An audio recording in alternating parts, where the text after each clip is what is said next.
Welcome to Striking Options, the show that reveals the options you have to better navigate markets. I'm Jeff Kilberg, and I'm joined today by Scott Bauer. Welcome, Scott. Jeff, how you doing? Well, I'm doing great. It's interesting to see the month of January. We have had some volatility, but as we close the door on this month, the turbulence in the wake of the coronavirus news, is that really going to persist for the rest of the quarter or potentially the rest of the year in 2020? You know, volatility definitely has gotten extended a little bit, and probably for good reason here. But, you know, hopefully once this gets contained, and hopefully it will shortly here, the fundamentals of the marketplace, earnings will start to take back over. Well, you bring up a great point. Earnings season, by and large, we've seen a lot of the S&P 500 already report, and they are beating their expectations. So that's nice to see the strength in the earnings season component despite the volatility.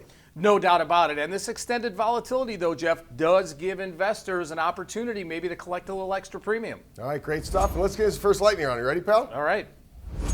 Crude oil. We'll talk about volatility. It has been sensational in the crude oil patch. We actually saw the month of January of 2020 start off with crude oil nearly at $65. And here we are with WTI plummeting. Of course, it has a lot to do with the coronavirus, but it's also been interesting to see the supply conversation. Domestically, we're seeing U.S. production reach record highs of 13 million barrels a day, but they're still talking about curbing production in OPEC as well as non-OPEC members. So how do you approach, what type of trade example you utilize as we're seeing a range-bound market, but also dipping to the downside, testing $50 again?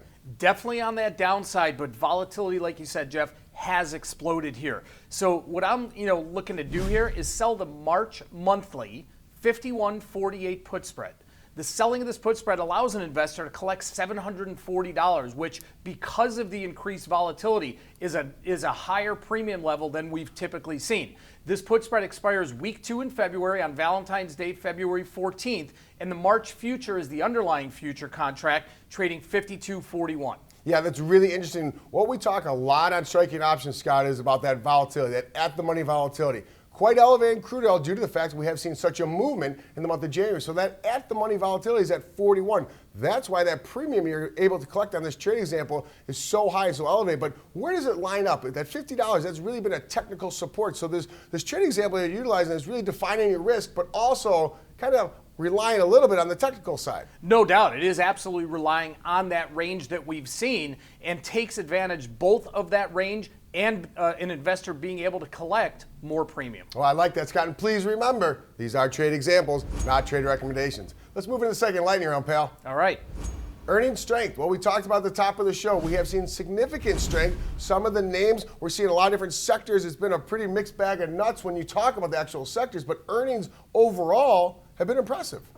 No doubt they have been. And we talked about the coronavirus, and that's really been the fear that's added to the marketplace and maybe held the market back a little bit from capitalizing on these good earnings. And it's been interesting. The market certainly in Q4, we kind of had a little bit of a melt up, and we had week after week of gains. But yes, this coronavirus has brought volatility and kind of back and filled the E-mini S&P 500. But the way I want to approach this, Scott, is in the event that we get over and the severity of the coronavirus is diminished and we move along, focus back on earnings, focus back on the Fed, and see if we can retest those all-time highs. I want to be a buyer of a call spread. This is going to be a $291 purchase of a call spread of the 3350, 3400 call spread. If you remember, just a couple weeks ago, we were selling this call spread, but now we have the opportunity to buy this call spread, Scott. Absolutely, and that's the Feb week 2 call spread. It expires again on Valentine's Day, February 14th, and that's with the March futures trading 32.59 at the money volatility about 17. And I think it's really important to understand that what we're talking about, selling put spreads, buying call spreads, we're defining our risk. We are going to be very receptive to the fact that volatility has increased, and we're approaching the markets because we think January will set the tone for the rest of 2020.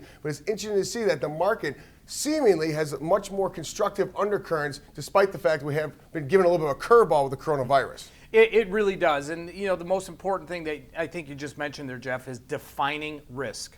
All right, well, great stuff. Thanks, as always, for coming on to Striking Options, Scott. We want to thank you for tuning in. Make sure you tune in every week as we will continue to strike options.